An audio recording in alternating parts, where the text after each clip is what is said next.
Saudara, kita kembali melanjutkan penelitian ini dengan satu contoh begitu ya, tema yang saya angkat yaitu pengaruh gaya belajar dan lingkungan keluarga terhadap prestasi siswa.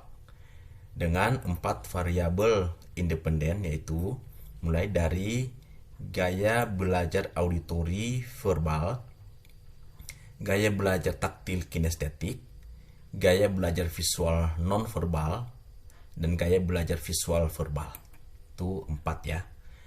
Tentu 4 variabel ini sebelumnya sudah didasarkan kepada teori-teori yang ada ya, teori-teori. Nah, saudara, untuk teori-teori itu saudara bisa melihat gitu ya dari jurnal-jurnal gitu ya, dari Google Scholar, atau juga saudara bisa mencari di Scopus ya, di jurnal-jurnal Sinta juga lumayan banyak ya.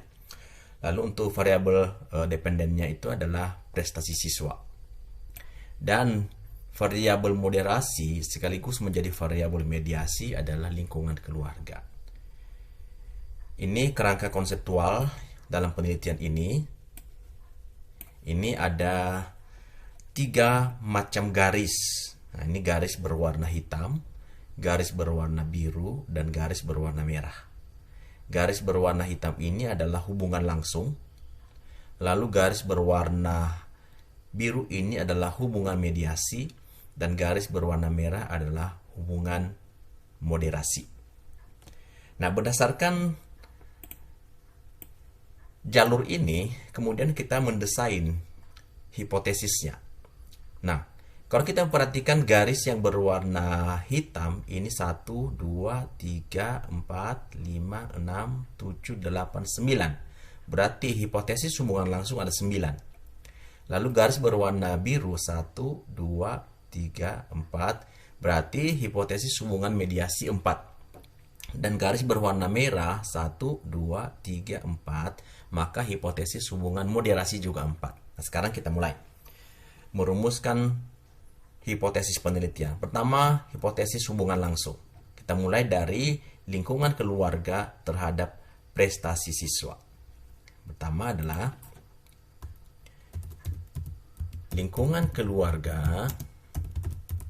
Nah, karena ini H0, maka ini berarti tidak berpengaruh. Tidak berpengaruh signifikan terhadap prestasi siswa. Seperti itu. Lalu H1-nya berarti kebalikan dari ini. Kalau yang di H0-nya tidak berpengaruh, berarti yang di H1-nya berarti berpengaruh.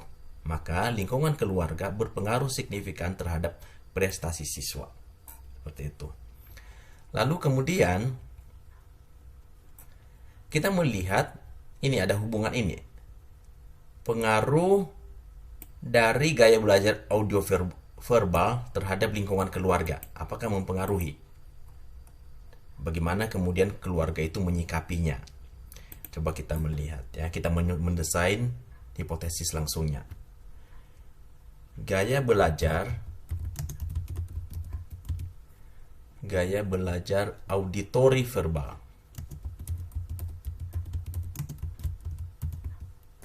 Nah, ini karena H0 maka tidak berpengaruh. Tidak berpengaruh signifikan terhadap lingkungan keluarga.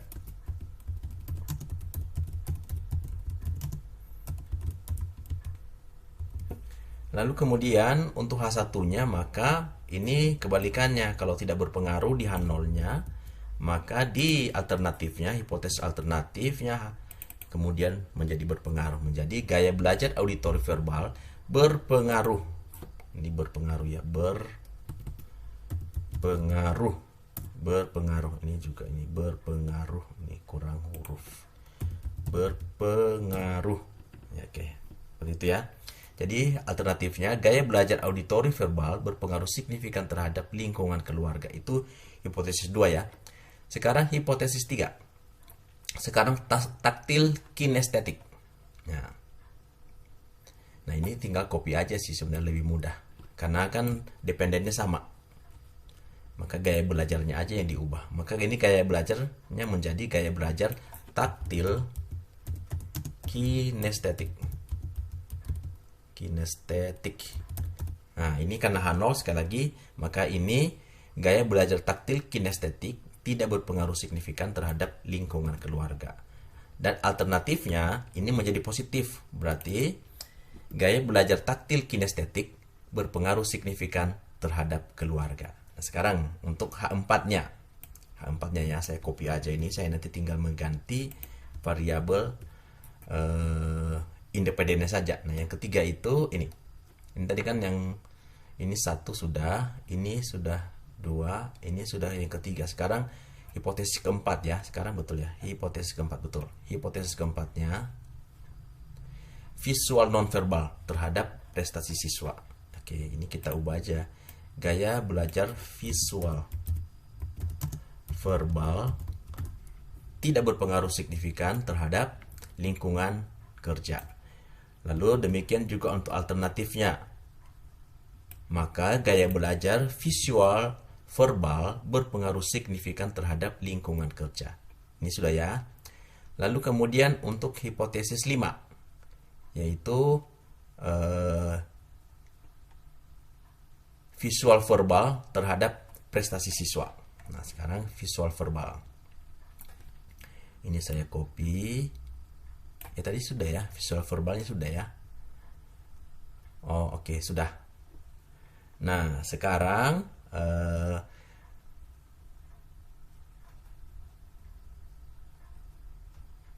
ini kan sudah lingkungan keluarga sudah, gaya belajar auditori.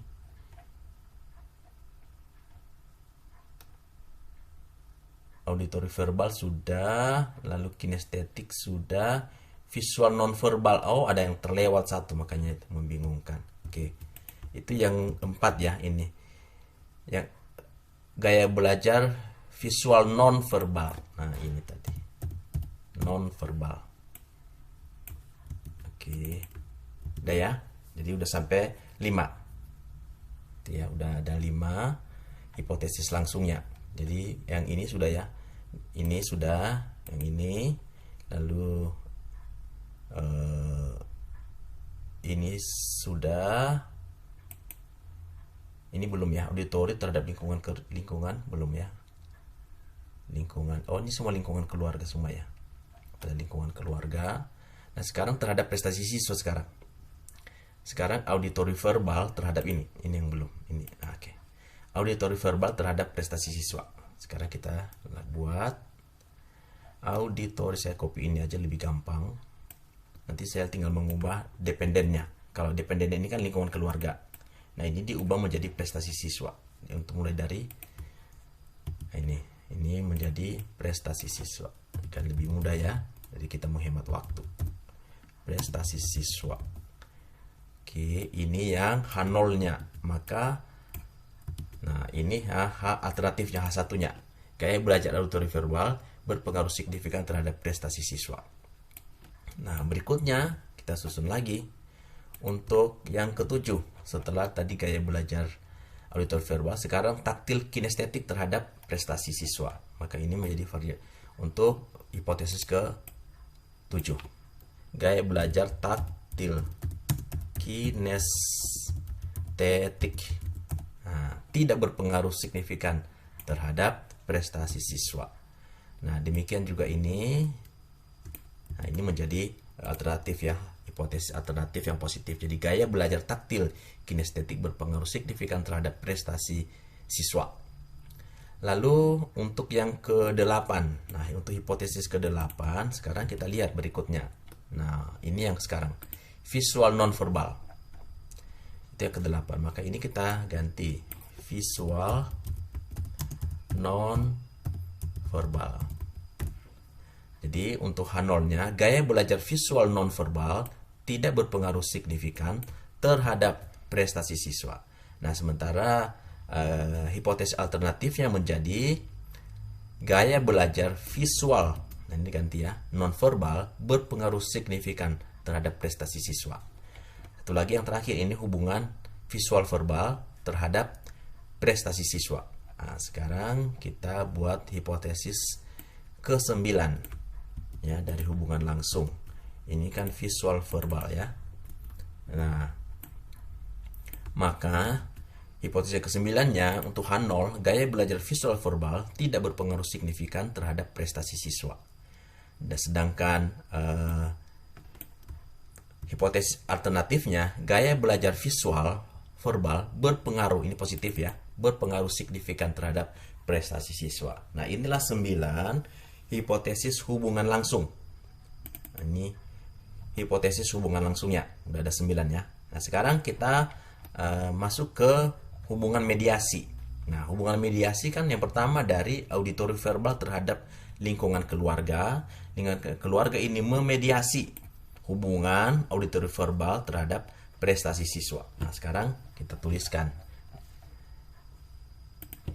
Lingkungan keluarga, ini H0 ya. Lingkungan keluarga sebagai variabel mediasi. Nah, karena ini H0 maka dibuat dalam bentuk negatif.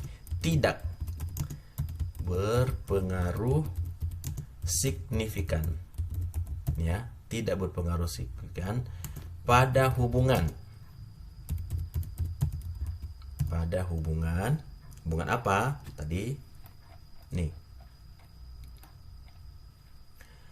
auditori verbal terhadap prestasi siswa, terhadap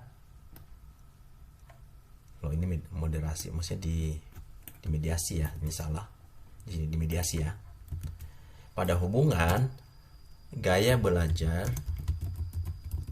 auditori verbal terhadap prestasi siswa. Oke, nah ini H0-nya. Lalu kemudian kita buat H1-nya. H1-nya berarti yang positifnya ya. Kalau di H0-nya tidak berpengaruh signifikan, maka di sini berpengaruh signifikan.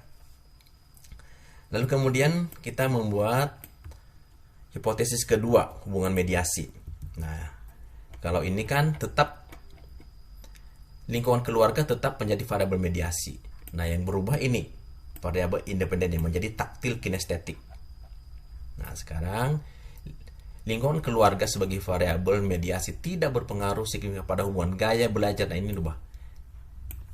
Taktil kinestetik terhadap prestasi siswa. Itu untuk H0. Maka untuk H1-nya menjadi positif.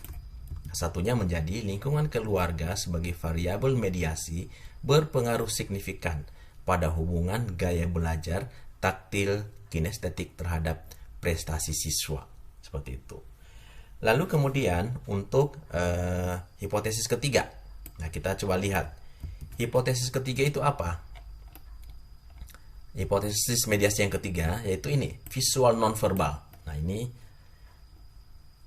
terhadap prestasi siswa dimediasi oleh ini, lingkungan keluarga. Itu visual nonverbal. Maka yang ketiganya visual ini ya, gaya belajar visual nonverbal. Nonverbal. Oke. Jadi, lingkungan keluarga sebagai variabel mediasi tidak berpengaruh signifikan pada hubungan gaya belajar visual nonverbal terhadap prestasi siswa. Lalu kemudian untuk alternatifnya H1-nya, maka ini menjadi positif ya. Itu menjadi positif. Yaitu lingkungan keluarga sebagai variabel mediasi berpengaruh ini signifikan pada hubungan gaya belajar visual nonverbal terhadap prestasi siswa. Lalu ada satu lagi ini terakhir, visual verbal terhadap prestasi siswa dimediasi oleh lingkungan keluarga.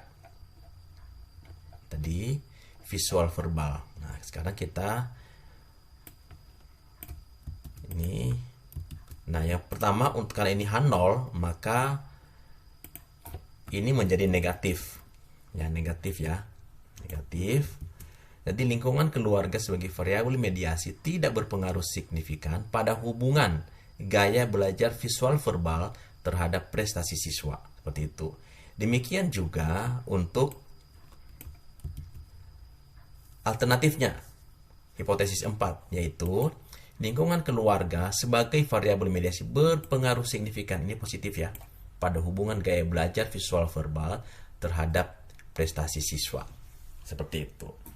Lalu sekarang kita melanjutkan dengan hipotesis moderasi. Nah, kalau kita perhatikan sebenarnya untuk keberadaan moderasi ini jalurnya hampir sama gitu ya, memberikan pengaruh terhadap X1 terhadap Y, X2 terhadap Y, X3, ini X3 ya terhadap Y, atau ini X4 terhadap Y. Maka berarti yang diubah hanya dari mediasi menjadi moderasi. Nah, ini saya copy ya, jadi biar lebih cepat.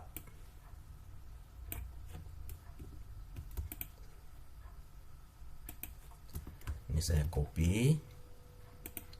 Nah, ini saya ubah menjadi moderasi.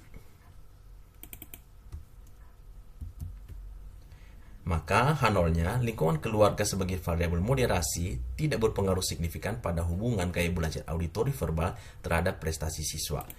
Demikian juga H1-nya, lingkungan keluarga sebagai variabel moderasi berpengaruh signifikan pada hubungan gaya belajar auditori verbal terhadap prestasi siswa.